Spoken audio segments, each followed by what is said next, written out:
दोस्तों, जब जब भारत के स्वाधीनता इतिहास में महान क्रांतिकारियों की बात होगी तब तब भारत माँ के इस वीर सपूत का जिक्र अवश्य होगा। राम प्रसाद बिस्मिल एक महान क्रांतिकारी ही नहीं बल्कि उच्च कोटि के कवि, शायर, अनुवादक, बहुभाषित व साहित्यकार भी थे। इन्होंने अपनी बहादुरी और सूझबूझ से अंग्रेजी हुकूमत की नींद उड़ा दी थी और भारत की आजादी के लिए मात्र 30 साल की उम्र में अपने प्राणों की आहुति दे दी थी। बिस्मिल उपनाम के अतिरिक्त वे राम और अज्ञात के नाम से भी लेख व कविताएं लिखते थे। उनकी प्रसिद्ध रचना सरफरोशी की तमन्ना गाते हुए ना जाने कितने क्रांतिकारी देश की आजादी के लिए फांसी के तख्ते पर झूल गए। राम प्रसाद बिस्मिल जी ने मैनपुरी कांड और काकोड़ी कांड को अंजाम देकर अंग्रेजी साम्राज्य को हिला दिया था। लगभग 11 वर्ष के क्रांतिकारी जीवन में उन्होंने कई पुस्तकें लिखी और स्वयं ही उन्हें प्रकाशित भी किया।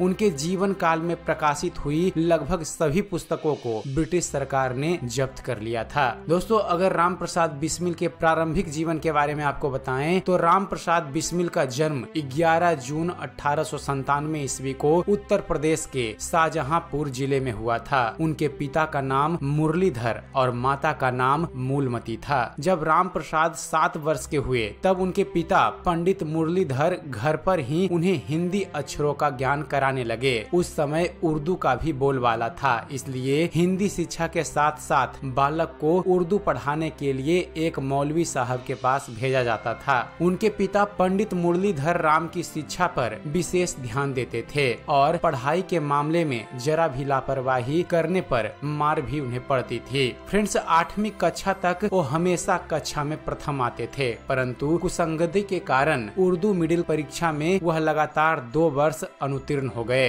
राम प्रसाद की इस अवनीति से सभी को बहुत दुख हुआ और 2 बार एक ही परीक्षा में अनुत्तीर्ण होने पर उनका मन भी उर्दू की पढ़ाई से उठ गया। इसके बाद उन्होंने अंग्रेजी पढ़ने की इच्छा व्यक्त की। उनके पिता अंग्रेजी पढ़ाने के पक्ष में नहीं थे, पर राम प्रसाद की मां के कहने पर ये मान गए। 9वीं कक्षा में जाने के बाद राम प्रसाद आर्य समाज के संपर्क में आए और उसके बाद उनके जीवन की दशा ही बदल गई। आर्य समाज मंदिर शाहजहांपुर में वह स्वामी सोमदेव के संपर्क में आए। जब राम प्रसाद बिस्मिल 18 वर्ष के थे तब स्वाधीनता सेनानी भाई परमानंद को ब्रिटिश सरकार ने गदर षड्यंत्र में शामिल होने के लिए फांसी की सजा सुनाई, जो बाद में आजीवन कारावास में तब्दील कर दी गई और फिर 1920 में उन्हें रिहा भी कर दिया गया। यह खबर पढ़कर राम प्रसाद बहुत विचलित हुए और मेरा जन्म शीर्षक से एक कविता लिखी और उसे स्वामी सोमदेव को दिखाया।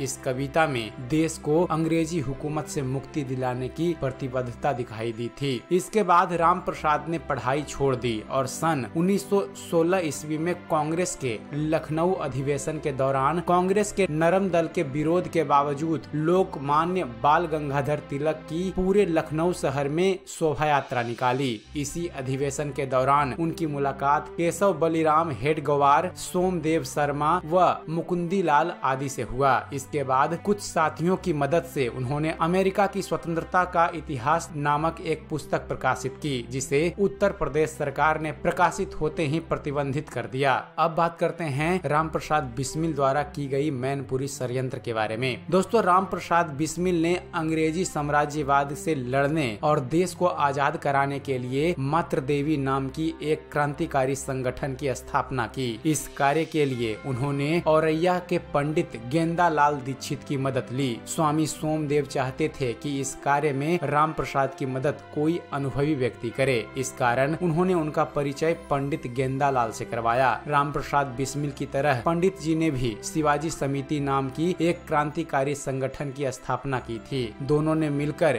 इटावा, मैनपुरी, आगरा और शाहजहांपुर के जिलों के युवकों को देश सेवा के लिए संगठित किया। जनवरी 1918 में बिस्मिल ने देशवासियों के नाम संदेश नाम का एक पैम्पलेट प्रकाशित किया और अपनी कविता मैनपुरी की प्रतिज्ञा के साथ साथ इसका भी वितरण करने लगे। सन 1918 ईस्वी में उन्होंने अपने संगठन को मजबूत करने के लिए 3 बार डकैती भी कर डाली। 1918 में कांग्रेस के दिल्ली अधिवेशन के दौरान पुलिस ने उनको और उनके संगठन के दूसरे सदस्यों को प्रतिबंधित साहित्य बेचने के लिए छापा छापा डाला, पर बिस्मिल भागने में सफल रहे। पुलिस से मुठभेड़ के बाद उन्होंने यमुना में छलांग लगा दी और तैरकर आधुनिक ग्रेटर नोएडा के बीहड़ों में चले गए। इन बीहड़ों में उन दिनों केवल बबूल के वृक्ष ही हुआ करते थे और इंसान कहीं दूर दूर तक नहीं दिखता था। उधर मैनपुरी षड्यंत्र मुकदमे में ब्रिटिश जज ने फैसला सुनाते हुए बिस्मिल और दीक्षित को भगोड़ा घोषित कर दिया। राम प्रसाद बिस्मिल ने ग्रेटर नोएडा के एक छोटे से गांव रामपुर जागीर में शरण ली और कई महीने यहाँ के निर्जन जंगलों में घूमते रहे।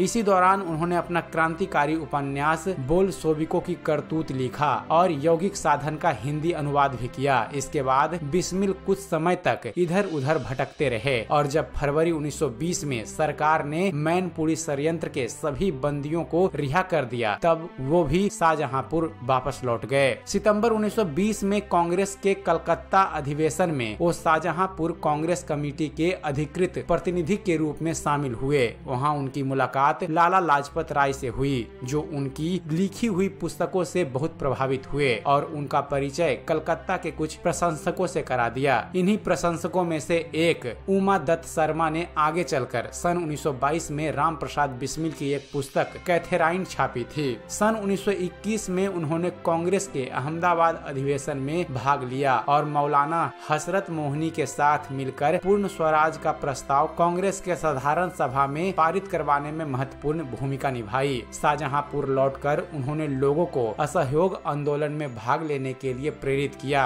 जब चौरी चौरा कांड के पश्चात गांधी जी ने असहयोग आंदोलन वापस ले लिया, तो सन 1922 के गया अधिवेशन में बिस्मिल व उनके साथियों के विरोध स्वरूप कांग्रेस में फिर दो विचारधाराएं बन गई, एक उदारवादी और दूसरी विरोधी। दोस्तों, सितंबर 1923 में हुए दिल्ली के विशेष कांग्रेस अधिवेशन में असंतुष्ट नवयुवकों ने एक क्रांतिकारी पार्टी बनाने का निर्णय लिया। सुप्रसिद्ध क्रांतिकारी लाला हरदयाल, जो उन दिनों विदेश में रहकर देश की आजादी का प्रयत्न कर रहे थे, उन्होंने पत्र लिखकर राम प्रसाद बिस्मिल को सचिंद्रनाथ सन्याल व यदु गोपाल मुखर्जी से मिलकर नई पार्टी का संविधान तैयार करने की सलाह दी थी। 3 अक्टूबर 1924 को हिंदुस्तान रिपब्लिकन एसोसिएशन की एक बैठक कानपुर में की गई, जिसमें सचिंद्रनाथ सन्याल, योगेश चंद्र चटर्जी व राम प्रसाद बिस्मिल आदि कई प्रमुख सदस्य शामिल हुए। पार्टी के लिए फंड एकत्र करने के लिए 25 दिसंबर 1924 को बमरौली में डकैती डाली गई। पार्टी के कार्य हेतु धन की आवश्यकता पूर्ण करने के लिए बिस्मिल ने सरकारी खजाना लूटने की योजना बनाई और उनके नेतृत्व में कुल 10 लोग, जिसमें अशफाक उल्ला खां, राजेंद्र लाहिरी, चंद्रशेखर आजाद, सचिंद्र नाथ बख्शी, ममंथ नाथ गुप्त, मुकुंदी लाल, केशव चक्रवर्ती, मुरारी लाल शर्मा और बनवारी लाल आदि शामिल थे।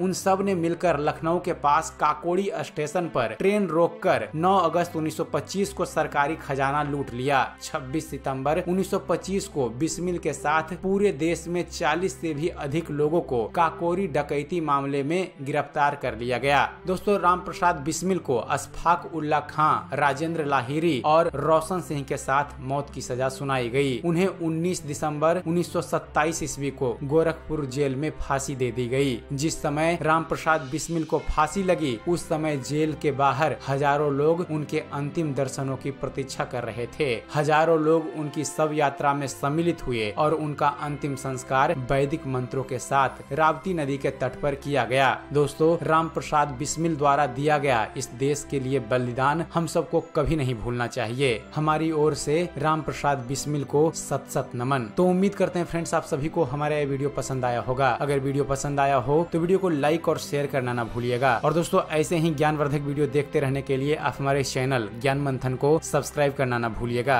आप हमारे चैनल को सब्सक्राइब कीजिए और देखते रहिए, जानते रहिए। धन्यवाद। जय हिंद।